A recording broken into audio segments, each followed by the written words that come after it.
So, kung ikaw ay isang mommy na planning na mag-powder milk yung anak mo, or ikaw ay isang mommy na currently using powdered milk, isa to sa mararecommend ko na lagayan na kung saan napaka-resealable, napakatibay, and it has different sizes po.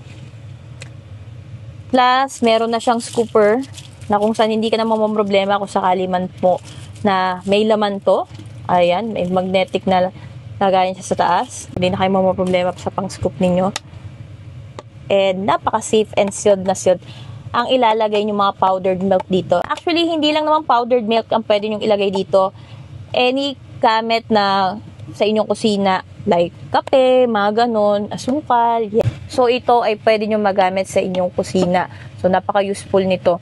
As a first-time mom, syempre, isa to sa mararecommend ko din sa inyo, lalo na kung kayo po ay gagamit ng powdered milk. Ako kasi kaya ako bumili ng ganito for future purposes na kung saan baka mamaya yung anak ko is gumamit ng powdered milk or kaya naman po is baka mamaya wala akong gatas. Wala akong gatas na sapat. Para nang sa ganun hindi siya magutom or kaya meron siyang lagayan ng powdered milk na safe ang lagayan. So, ito yung isa sa mararecommend ko. Ito yung binili ko talaga.